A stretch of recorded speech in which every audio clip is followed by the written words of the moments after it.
एक बार फिर से मेरे चैनल पर आपका स्वागत है। मैंने अपने चैनल में आपको टेंस पढ़ाना शुरू किया था। पहले वीडियो में मैंने आपको अफर्मेटिव पढ़ाया था, जिसके अंतर्गत असर्टिव सेंटेंस मैंने आपको पढ़ाया था, जिसके अंतर्गत अफर्मेटिव और निगेटिव सेंटेंस आया था। अब अफर्मेटिव के बाद निगेटिव सेंटेंस में बनाना बता रहा हूँ। गैस, इसको ध्यान से देखिए। जिस प्रकार आपने अफर्मेटिव बनाया था लगभग वैसे ही है, बस केवल सहायक क्रिया में helping verb is am are है, उसके बाद नॉट का प्रयोग कर रहे हैं।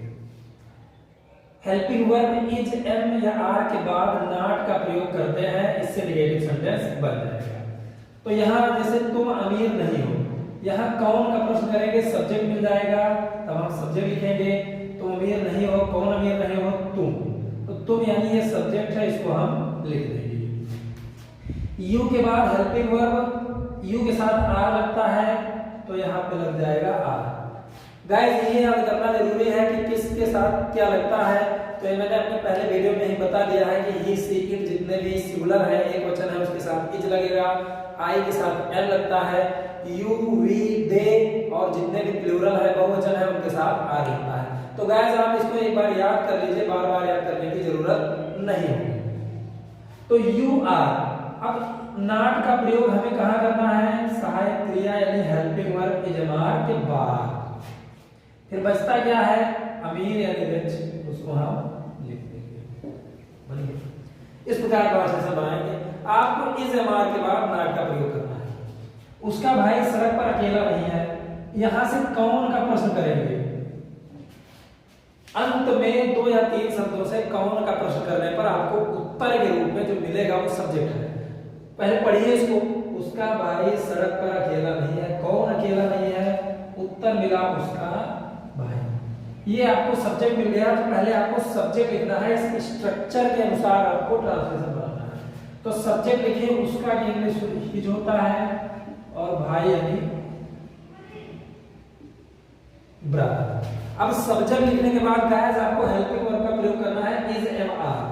तो पता करो कि ये सिंगुलर है कि प्लूरल, तो पता चला सिंगुलर नंबर है यानी एक वचन है, एक ही भाई की बात हो रही है, तो हम इसमें इज का प्रयोग करेंगे।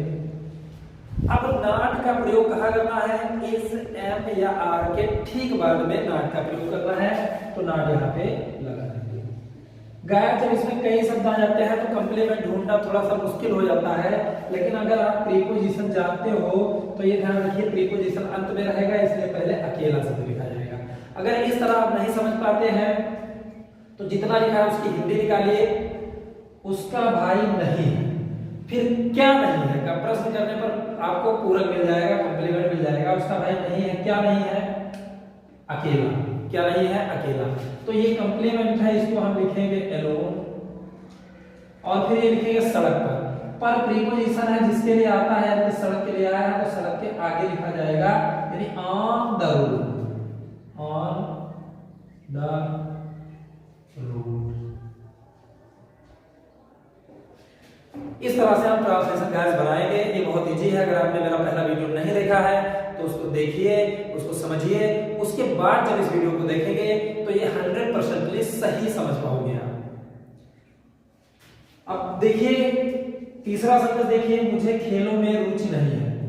तो मुझे खेलों में रुचि नहीं है, कभी कभी सब्जेक्ट कौन का प्रश्न करने पर नहीं मिलता है, क्योंकि थोड़ा वो दूसरी तरह से लिखा होता है, लेकिन सब्जेक्ट उसी प्रकार से ढूंढते हैं जैसे ढूंढा जाता है।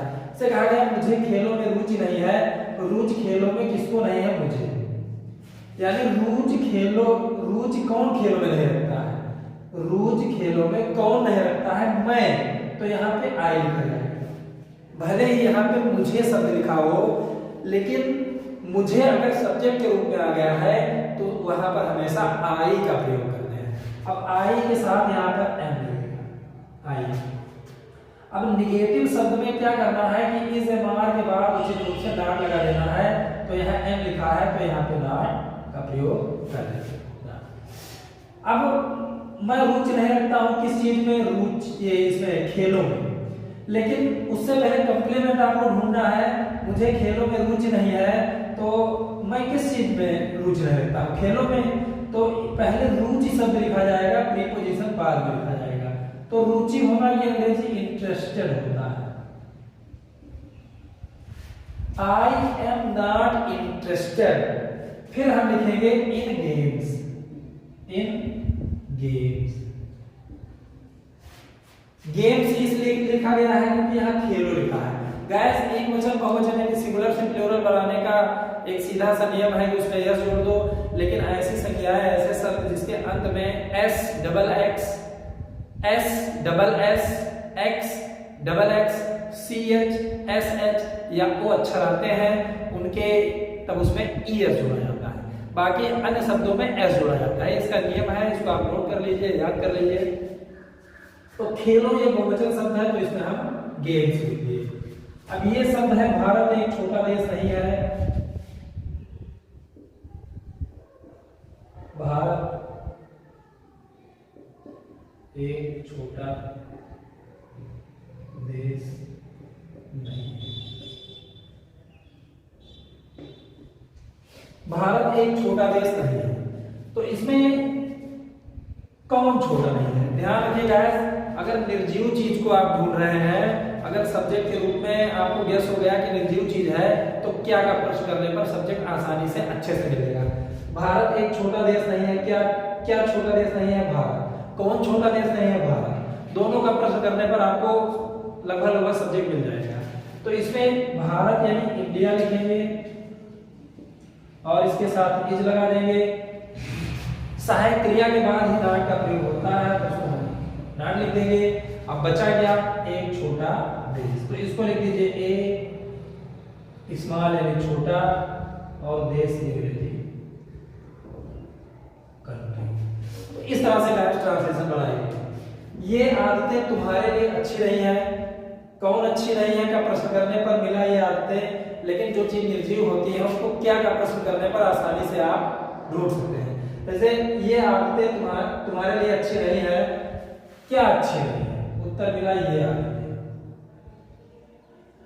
क्या अच्छी नहीं है? ये आदतें। कौन अच्छी नहीं है? ये आदतें। तो ये आदतें पहले लिखेंगे। ये की अंग्रेजी होता है दिस और आदत की अंग्रेजी होता है हैबिट।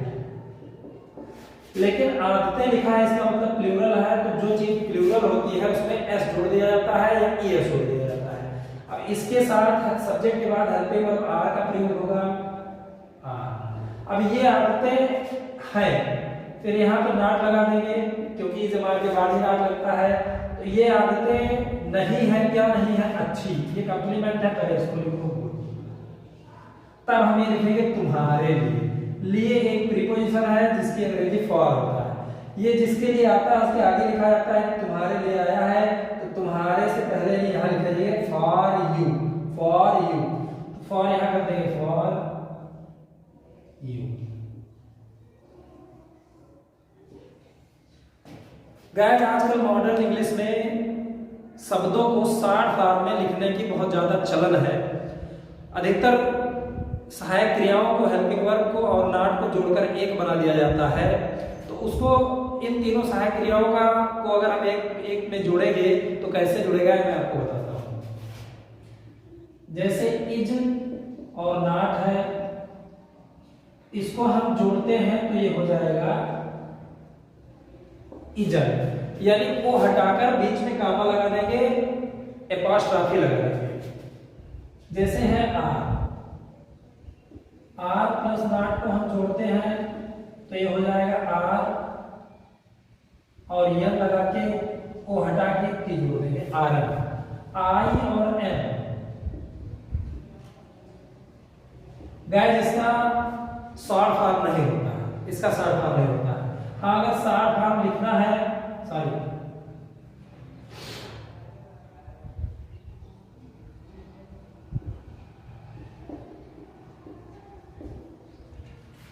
एम और नॉट का शॉर्ट फॉर्म नहीं होता है।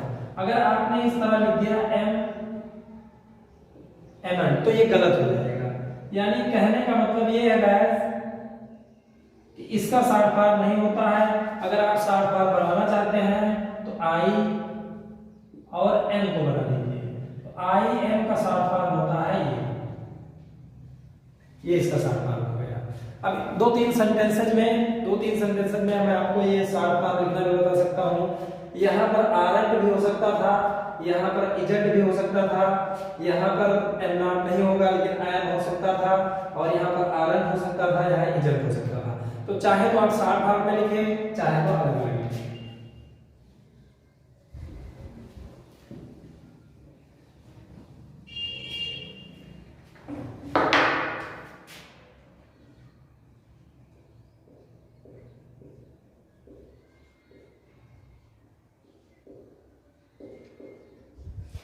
वह दुखी नहीं है, तो इसमें कौन दुखी नहीं है? वह सब्जेक्ट हम लिखते हैं ही।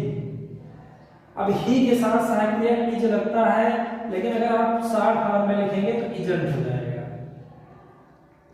ही इजेंट, अब बचा गया दुखी यानी सहायक। इस तरह हम चाहे तो 60 भाग में भी लिख सकते हैं।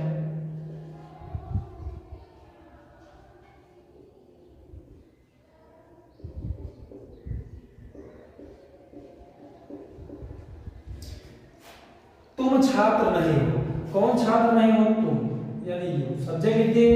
अब इसके साथ सहायक क्रिया हम आर लगाएंगे और नॉट लिखेंगे, लेकिन चाहे तो पूरा लिख देते हैं आर, यानी ये 60 भाग हो गया। अब छात्र, अगर ऐसा लगता है कि छात्र एक ही है, तुम छात्र नहीं हो, तो मतलब एक ही लोग की बात हो रही है, तो अपने तरफ से ए या एन का प्रयोग कर देंगे। ए का प्रयोग यहां हो जाएगा ए स्टूडेंट। लेकिन मैं जो है,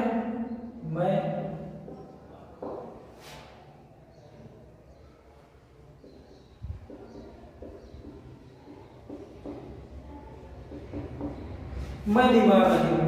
अब मैं बीमार नहीं हूं, एम और नॉट का साथ आप नहीं बनता है, चाहे तो आई और एम को आयन कर सकते हैं। तो ये हो सकता है आई और यहां पर कास्ट ऑफ एस लगा के एम, लेकिन तब आपको नॉट लिखना पड़ेगा। नॉट, अब बीमार बचा उसको हम लिख देंगे। आज के वीडियो में दोस्तों बस इतना ही। मैंने आपको नेगेटिव सेंटेंस बता दिया है। आगे तीसरी वीडियो में मैं इंट्रोगेटिव सेंटेंस बहुत अच्छी तरह एक्सप्लेन करूंगा, लेकिन इसके लिए मैं आपसे निवेदन करता हूं कि इस वीडियो को देखें तो अंत तक देखें और मेरे चैनल को सब्सक्राइब कर लीजिए, बेल आइकन को दबा दीजिए ताकि मेरे वीडियो के जो नोटिफिकेशन है वो आपको मिल सके। और मैं आपसे ये भी विनती करता हूँ, निवेदन करता हूँ कि शेयर और लाइक करते रहें। धन्यवाद।